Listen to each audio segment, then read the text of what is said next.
بڑے بڑے پہاڑوں کے درمیان وادی میں علی کا گاؤں تھا۔ علی 10 سال کا لڑکا تھا۔ دور دور تک علی کے گاؤں کے علاوہ کوئی اور گاؤں نہیں تھا، مگر اس گاؤں کی سب سے اچھی بات یہاں کی خاموشی اور لوگوں کی امن پسندی تھی۔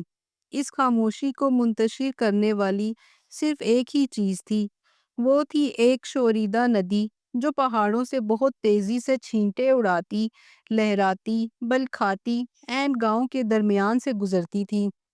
رات کو بستر میں لیٹے ہوئے گاؤں والے اس کی اٹکھیلیوں کی آواز صاف سن سکتے تھے، لیکن ہر علی الصبح گاؤں میں رہنے والے ایک اور آواز بھی سننے کے عادی ہو چکے تھے، اور وہ آواز ان کی زندگی کا حصہ بن چکی تھی۔ یہ آواز تھی مسجد کے ممبروں سے گونجتی ہوئی اذان کی آواز، جو لوگوں کو نماز کے لیے دعوت دیتی تھی۔ یہ علی کے دادا جان کی آواز تھی، اور اس کی گونج گویا آسمانوں تک جاتی تھی۔ یہ ندی کے کنارے بنی ہوئی مسجد کے مؤذن تھے۔ یہ اذان دینا علی کے دادا کا معمول تھا، اور انہوں نے کبھی اس فرض سے کوتاہی نہیں برتی تھی۔ لیکن ایک دن ایسا بھی آیا جب یہ آواز مسجد میں صبح صبح سنائی نہیں دی۔ علی بہت حیران تھا، لیکن اسے پریشانی بھی ہو رہی تھی کہ کچھ مسئلہ نہ ہو گیا ہو، کہیں وہ بیمار تو نہیں ہو گئے۔ پہلے علی نے سوچا کہ مسجد میں جا کر نماز پڑھنے کے بجائے دادا جان کا پتہ کرے کہ ان کے ساتھ کیا مسئلہ ہوا ہے، لیکن پھر اسے شرم آنے لگی کہ نماز کے بغیر اس کا دن شروع کیسے ہو سکتا ہے، اور اسے امید بھی تھی کہ مسجد میں کوئی نہ کوئی اسے دادا جان کے متعلق ضرور بتائے گا۔ مسجد میں بھی اس کی نظریں دادا جان کو ہی ڈھونڈتی رہیں، لیکن ان کا کہیں پتہ نہیں تھا، اور نہ ہی کسی نے ان کی خیریت کے بارے میں بتایا کہ وہ گھر پر ہیں اور بیمار ہیں۔ علی سوچ رہا تھا کہ نماز شروع ہو گئی۔ علی اپنی سوچوں پر قابو پا کر نماز کی طرف متوجہ ہو گیا، لیکن ابھی بھی اس کے ذہن میں خدشات تھے۔ نماز کے بعد وہ دادا جان کے گھر کی طرف چلا، مگر راستے میں کچھ سوچ کر رک گیا۔ وہ سوچ رہا تھا کہ اسے دادا جان کے پاس خالی ہاتھ نہیں جانا چاہیے، اور یہ سال کے وہ دن تھے جب سب لڑکے درختوں سے گرے ہوئے اخروٹ اکٹھے کیا کرتے تھے۔ اخروٹ کی گری اس کے دادا جان کو بہت پسند تھی۔ اس نے سوچا کہ دادا جان کی خیریت پوچھنے سے پہلے اسے اخروٹ اکٹھے کرنے چاہیے۔ یہ خیال آتے ہی اس نے قریبی پہاڑی پر جانے والے راستے پر دوڑ لگا دی۔ راستہ دھند کی وجہ سے اسے کم ہی نظر آ رہا تھا۔ پہاڑی پر تناور اخروٹ کے درخت سر اٹھائے کھڑے تھے، اور ان پر بہترین اخروٹ تھے۔ بہت سردی تھی، مگر علی نے بہت گرم شال اوڑھ رکھی تھی، کیونکہ صبح صبح وہ نماز پڑھنے مسجد میں آتا تھا تو بہت سردی ہوتی تھی۔ اس نے شال کو سنبھالا اور پہاڑی کی طرف روانہ ہو گیا۔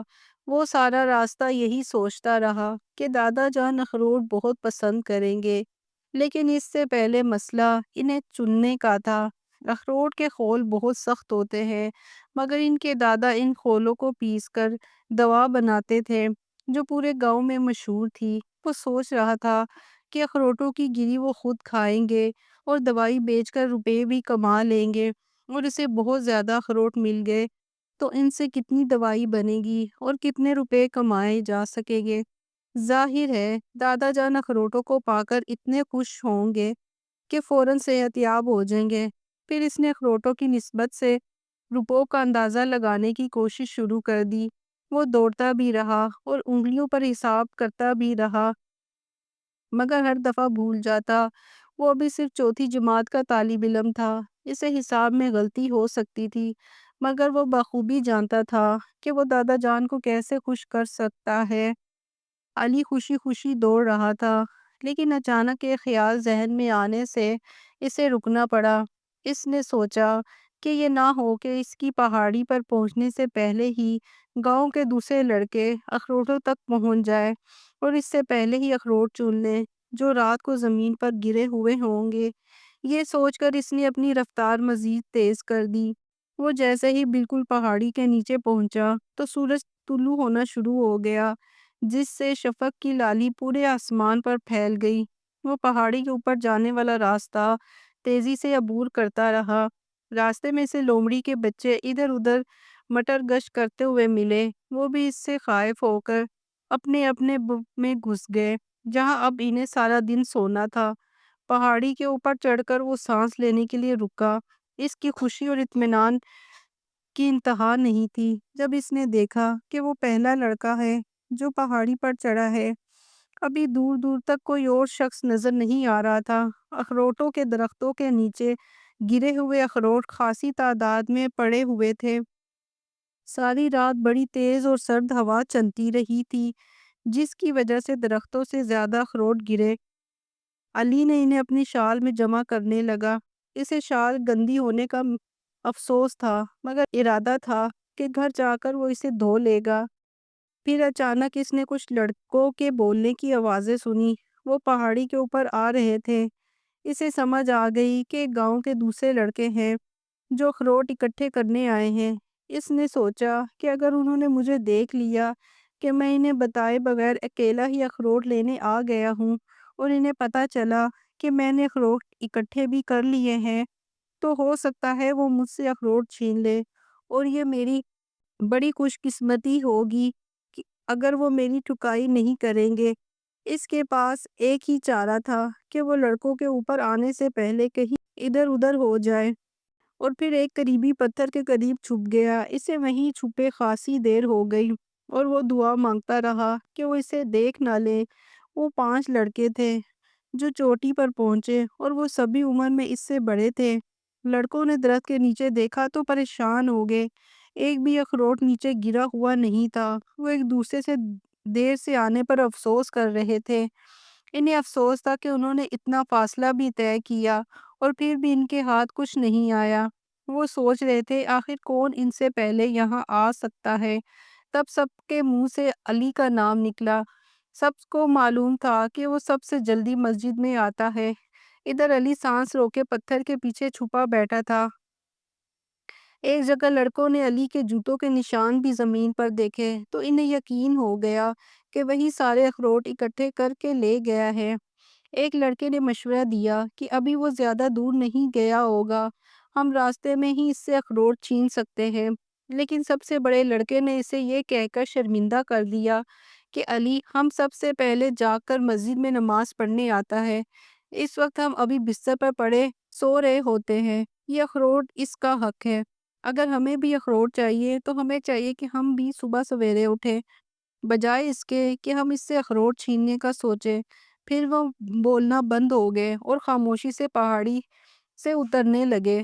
پتھر کے پیچھے چھپا ہوا علی یہ بات سن کر بہت متاثر ہوا۔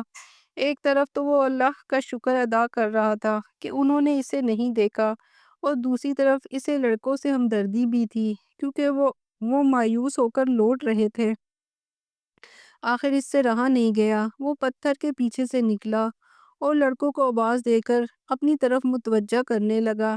لڑکے اس کی آواز سن کر مڑے اور اسے اپنی طرف آتے دیکھ کر حیران رہ گئے۔